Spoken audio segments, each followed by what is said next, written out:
Hi guys, welcome back to the Shannon Show podcast. So today's episode is going to be a review of Love Island 2019, episode 32. So obviously, as we all know, the beginning of the episode was continuing the elimination of last night. We already know Jordan and Danny are gone, so the island is basically out of the two couples that are in the bottom two, which are Amy and Curtis and Lucy and George, who goes home, and everybody basically, all the couples except for Maura and Marvin, decide to send Lucy and George home.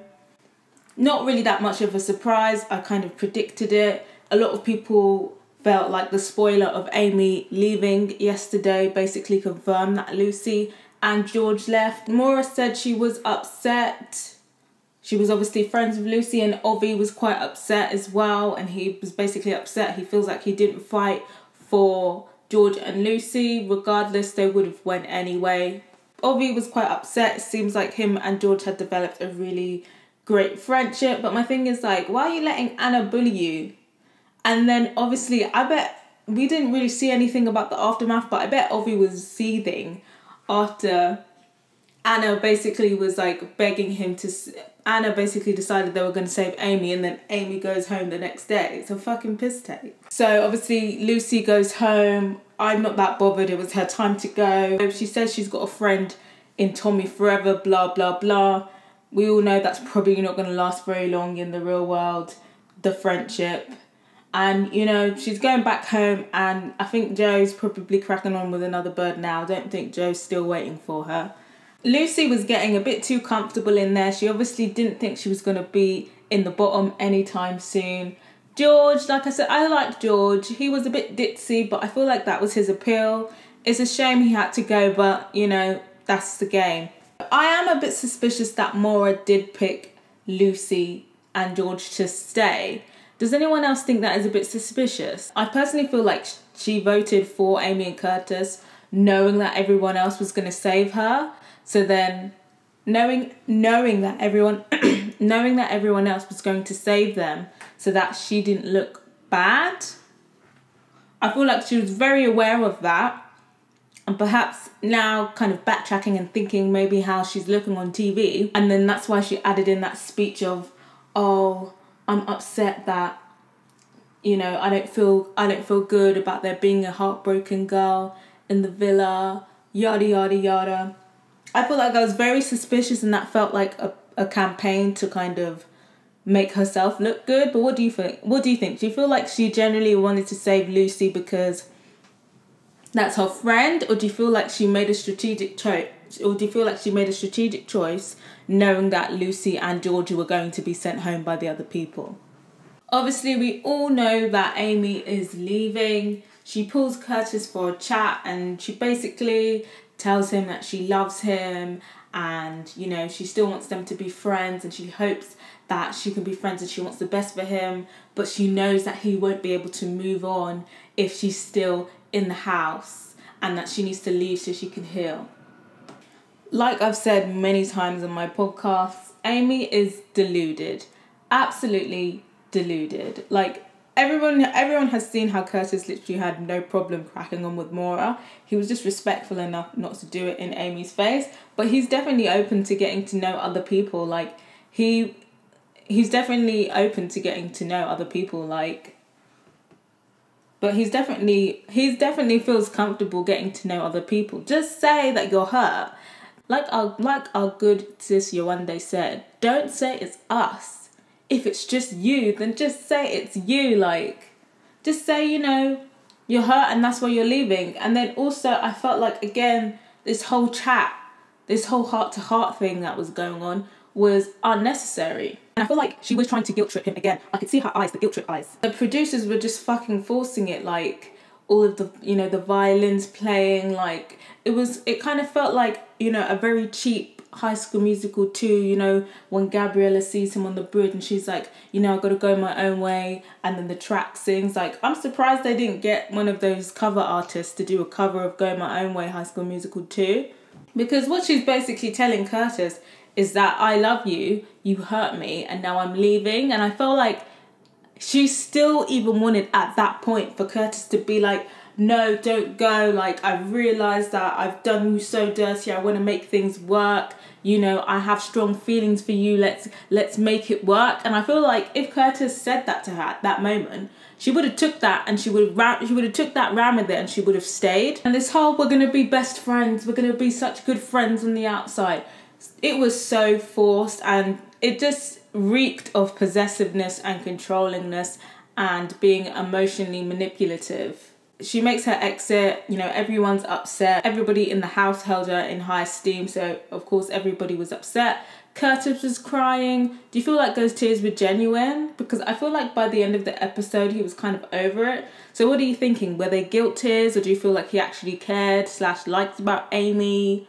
What do you or do you feel like it was just for show? And, you know, a lot of people are saying she shouldn't have been on the show in the first place. You know, it depends what your stance is. You know, Amy did make great TV. Like, let's not lie, she made great TV. But she did make great TV because of her issues. Like, there is definitely something wrong mentally with her, but that is what made the great TV. If the show was really about mental health and really serious about it after the whole drama surrounding about it, but the thing is, Amy seemed very normal at the beginning. It was only until she started making relationships with people that the crazy Amy started to come out. So that's why I feel like the producers can't entirely be at fault, because, you know, sometimes sometimes someone could seem like a completely sound and normal person, but then slowly but surely they reveal themselves, and it's like, you know, the producers can't fish out every psychopath on the show, especially when they hide it well. I feel like Curtis and Maura are going to continue cracking on. I don't think Maura feels guilty about it at all. Again, I feel like she was just saving face. Like I said before, Maura only cares about herself and advancing her own game. So all of this false, oh, I feel really bad, like, you know you don't, bitch, and just own it. So Marvin thinks that he has a chance with Amy and tries to chat her up. It goes horrible, so we already know how that goes. Obviously, like I said before, Marvin is an insecure man, and Amber does not need another one of those. So that obviously is not going to go anywhere. There's still too many people in the house, and there's still too many dry people in the house. They've got this Molly and Tommy story. Like, I still think they're going to win it, but their little storyline thing, like, oh, we've said we love each other, I'm not really, like, interested in that. It's kind of boring. Come to find out now, end of the episode, 2 new people are coming in, and they're not even, like, spicy good looking. They're just 2 average person. We've got another brunette white girl and another average looking white boy. So it's just like, you know, at least bring good looking ones, you know. If you're gonna just bring out the same prototype, at least make sure that they're good looking. But what do you think? What are you thinking of the new Islanders? Do you feel like they do look average? This late into the game, especially after Casa and Moore, after George has come to the house, there's no more excuse for these average looking white boys. In terms of the new people, do you feel like they're going to have the ability to turn any heads in there? I don't think the new boy has a chance with Amber, who is the only person that's single in the house. And the new girl, perhaps maybe Anton, I don't know, because at first I thought Belle was cute, but I don't know. I think it's her eyebrows. But Belle is looking very funny these days. I don't know if it's just me or not. But I feel like the new girl, even though I feel like she looks average, is better looking than Belle.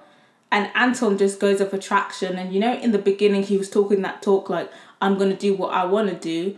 Perhaps Anton's head might be turned. And I feel like Anton is the type of person who would do that. But what do you think? Do you feel like Anton would stay loyal to Belle? Or do you feel like Anton is still open to getting his head turned? And then obviously in the preview, we see Amber crying and saying that she likes Michael. And like I already said, I don't want Amber to get back with Michael. Michael is trash and he's not all that. Even including the eliminations, the episode was dry. So dry. And I feel like this season has reached its climax already. Like, I don't know what else they can do to spice things up.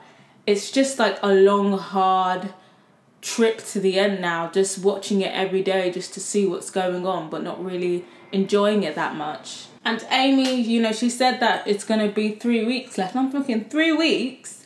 It's already been 4. Like, why are they making it longer? So I'm not sure if there's 2 or 3 weeks left. If you know when the final is, let me know. The American Love Island USA starts tomorrow, so I think I'm going to do a podcast for that one too, but I'm not making any promises because it might be a lot to manage both. But I might do, at the very least, I'll probably do like a first thoughts on Love Island USA. And also let me know in the comments what you thought of this episode. Let me know if you feel like Amber should just move on with Michael, or let me know if you are still shipping Michael and Amber. Let me know who you think's head's going to be turned by the new Islanders. And yeah, let me know your overall thought. Let me know if you're tuning into Love Island USA. Obviously, it's on in America. Apparently, rumour has it it's going to be on Sky, but I'm probably going to find a link somewhere, if you know, you know. So on Twitter, it's kind of half and half for Amy. Some people feel like Amy handled the situation really well with maturity and she was very selfless in that moment. And some people feel like Amy was doing too much and acting like her and Curtis had been together for 4 years. And I agree with the latter. I feel like she was. A lot of the tweets I've seen for Curtis are basically insinuating that his tears were fake and that they were actually tears of joy. I'm not sure if he was like happy that Amy left, even though I don't think that he actually liked her. He must have liked her at the very least, as perhaps maybe on a friendship level, and perhaps maybe he did feel a bit bad. I wouldn't say that there were tears of joy, but I feel like he is relieved that she has left. A lot of people are saying, there's a lot of positivity for Maura tonight. A lot of people are saying that she's made the series. A lot of people are basically insinuating that she's happy that Amy is gone. I definitely think she is. And I've seen a few people say that she's very sly. But I haven't seen any overtly negative things between Maura. I'm pretty sure that they are. But I haven't seen anything overtly negative. Kind of just like insinuating that she's sly and stuff. Obviously, I've had a few comments from people saying that they don't like Maura. And it's not that I like Maura, but they don't like Maura, and I can understand that. But I feel like most of the support for Maura is because of her game plan. Because a lot of people see the scope through, like I feel like people see the show through different scopes. Some people view it as this is like a relationship show and their analysis is just solely of the relationships. But then some people view it as like a game. So like it's a game show. So in terms of the game show, Maura plays a good game. She literally doesn't give a flying fuck, and she's doing whatever she needs to do to secure as many weeks as she can in the show. And I feel like that gameplay is way better than somebody who's just playing it safe and being respectful of everybody, because at the end of the day, the money isn't for everyone. Everyone's going to be making a different amount. So Maura's making sure that she's making the most money that she can. And that's what I can respect. In the real world, would I be friends with Maura? Hell no, because she'd probably fucking steal my man and probably steal my money too. But, watching her on the show, she's a good player. For all of the Maura supporters out there, would you want to be friends with Maura, or is it just a solely you like her gameplay thing? Nobody really seems to care that Lucy has left, and a lot of people feel like a lot of people are kind of over her, and even more over her after the fact that she still mentioned Tommy after she left. But yeah, bye Lucy, bye Amy. Amy, even though I don't like Amy and I've expressed my dislike for Amy did bring something to the house. Even though she was crazy, she brought the drama, she brought the entertainment. Lucy, the whole Joe and Tommy situation was entertaining. But after that, she just grew boring and she didn't offer anything to anyone. Also, if you haven't followed me on Twitter yet, My handle is at shannonfabuloso. That's SHANNONFABULOSO. It's also in the description. I usually live tweet during the episode, so feel free to at me during the episode with your thoughts as we're watching it. And that's it for tonight. Till next time, guys. Bye.